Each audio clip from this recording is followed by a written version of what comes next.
Dallas Cowboys owner, president, and GM Jerry Jones has spoken out about the trade deadline plans, and he revealed what the team is going to be doing towards the end of the month. So we'll break that down and much more on this episode of Cowboys Digest.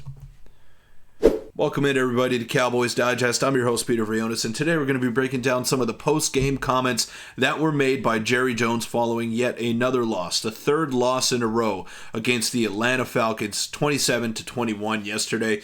Wasn't the worst game overall by the defense, but we saw some injuries being sustained by CeeDee Lamb and Dak Prescott, and if the season wasn't already over, it's definitely over now if those guys have to miss any significant time. But before we break down the comments, I want to let you know that 85% of you watching these videos are not subscribed to the channel. So go ahead, hit that sub button. It'd mean the world to me. And we're close to my goal of 2,500, so it'd mean the world if you could help get me there. But let's not waste any time. Let's get straight into it and straight into the comments that Jerry Jones made post-game yesterday. Cowboys owner Jerry Jones said the team has some things in the mix ahead of Tuesday's trade deadline, indicating Dallas could be buyers at the deadline.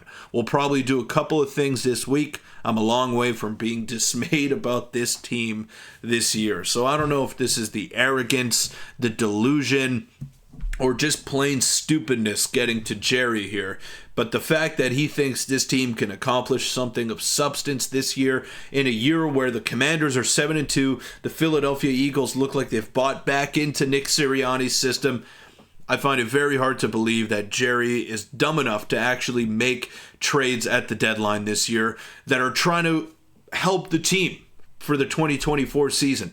To me, it doesn't make any sense whatsoever. And I think this is the face of all Dallas Cowboy fans when they are hearing that reaction or that little tidbit there from Jerry Jones. Shout out to Amber, who's in the back over there. Caught her at a bad moment. A little bit disrespectful by whoever took that picture, but she was in good spirits about it. But yes, this is the face of every Dallas Cowboy fan after hearing this, that they could be buyers at the deadline. It's truly idiotic. And the stuff that Jerry Jones says to piss off this fan base knows no bounds. Knows no bounds whatsoever. He just always kind of jabs you. And we buy into it. We buy into it. The media this morning is talking about the Dallas Cowboys in the United States of America. They're not talking about the Detroit Lions, who look like the best team in football. They're not talking about the team that is first place in the NFC or the team that is undefeated. They're talking about the New York Jets, and they're talking about the Dallas Cowboys. Why? Because those two organizations are the biggest train wrecks in the National Football League, and a big reason for that is this man right here, Jerry Jones. He is the head of commandments here at the Dallas Cowboys. He is steering the ship, and he is steering them straight into an iceberg. At least that's what it feels like. It feels like Titanic 2.0 right here. And is a trade realistic with the Cowboys Outlook? The Cowboys have clear areas of need from the offensive line to running back or just about every position, including perhaps coordinator. Receiver depth could help CeeDee Lamb. Kicker Brandon Aubrey is the only excellent player they're fielding this year. But as McCarthy's contract expires in as soon as 9 games and injuries continue to mount, the Cowboys must ask themselves, why are they considering making a trade? Now, I understand that, but the other side of the ledger could be this. Are they trading to improve the 2024 roster? Are they trading to improve the team for years to come? Is there just a deal so cost effective they can't pass it up? Or are they trading to keep fans engaged this season? All 4 justifications are hard to defend. I don't think trading to improve the team for years to come is hard to defend.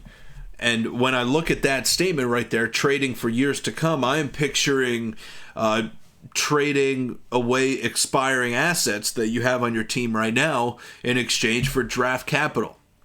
That is what that means to me. And that's what the Cowboys should be doing. They're 3-5. They've lost 3 in a row. They look absolutely horrible. So even when they're losing, they're not close. They're not close in any of these games. I know it was 27-21 yesterday, but that garbage time touchdown by Cooper Rush to Jalen Tolbert, it just doesn't do it for me. It doesn't do it for me. And that, to me, is not indicative of a close ball game. The Atlanta Falcons had control all the way throughout.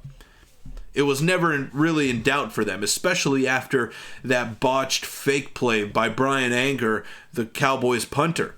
So I look at that, and they haven't been close in any of their losses this year, despite some maybe more flattering scorelines. And when they have won, besides that Cleveland game, it's been close.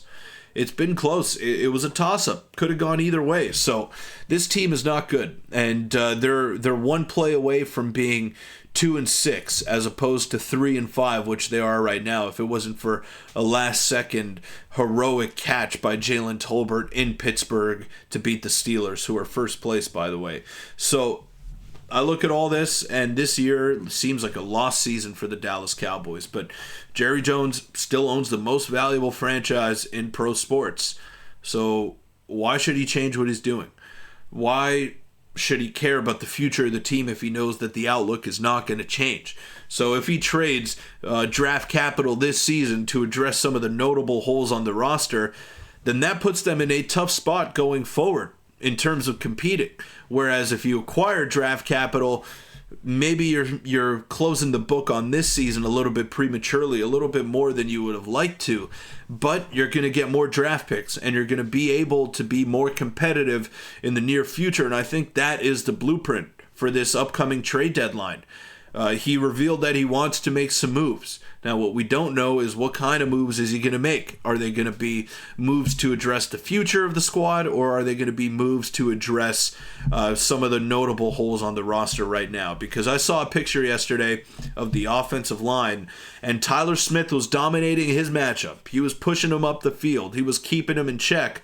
And then the rest of the O-line was getting pushed back. They're just overmatched. It's not a good unit. And every great football team has a great offensive line because they're able to run the football, they're able to sustain long drives and keep their defense off the field and put points on the board ultimately, which is something that the Cowboys are really struggling to do this season. They're one of the worst teams in the red zone.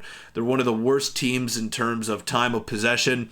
And that is all indicative of having a poor offensive line. There is one superstar on this offensive line, and then a bunch of average to below average players on that line. Cooper Beebe out of position, Tyler Guyton out of position. Both of those guys are rookies. I think they'll be good down the line, but it is tough to step in against the best athletes in the world and expect to have the same level of success that you had in the collegiate level. It just doesn't work that way. So the Cowboys, this was always going to be an uphill battle for them, losing 12 rotational pieces. A lot of guys on defense they lost, so they have a lack of depth, and the injuries as well. Micah Parsons has been out, DeMarcus Lawrence, Deron Bland has been out for a while as well. So you lost all of those guys. Those are all pro caliber players. And they are all pro caliber players. So you're losing those guys for an extended period of time. It's going to be tough. But I thought the defense has been decent in the past couple of weeks. They have given themselves a chance to remain in the ballgame. It's the offense that has really been struggling. And that can be summed up to a lack of weapons. Jalen Tolbert as your number 2 receiver. No Brandon Cooks in the lineup. I mean, this team is just destitute right now. So the fact that you are considering trading draft capital to improve a team that is 3-5 with zero chance of winning the Super Bowl, and I repeat, zero chance of winning the Super Bowl, it's just ludicrous. I don't think Jerry is that stupid enough to go ahead and make moves for this season to try to improve the team. But I would like to see them trade away some expiring assets in order to acquire some draft capital. You need to draft well this upcoming offseason. That is your only hope of being competitive heading into next year, and then you use your cap space. You'll have around $120 million worth of cap space with all the restructuring of the deals in the offseason. So go out there, spend a lot of money, add through the draft, and I think you're going to be all right. But this season, I'm closing the book on it. I'm closing the book. And so is Dak Prescott, saying, "We effing suck." He was caught. He was caught on the sideline. That's your leader right there. That's your captain, saying, "We effing suck." Yeah, Dak, you do. If only Jerry Jones knew that you sucked, or if only he would admit it and not make boneheaded decisions in the front office. That'll wrap it up for this episode of Cowboys Digest. Thanks, guys, for making it this far. And again, don't don't turn off your Cowboys fandom. I understand that it's frustrating. I understand that it's draining mentally, physically, emotionally. It hurts. It hurts to be a Dallas Cowboy fan. But at the end of the day, nothing can hurt you more than the Dallas Cowboys have already. That'll wrap it up for this episode of Cowboys Digest. Thanks, guys, for making it this far. See you all tomorrow. Go Boys.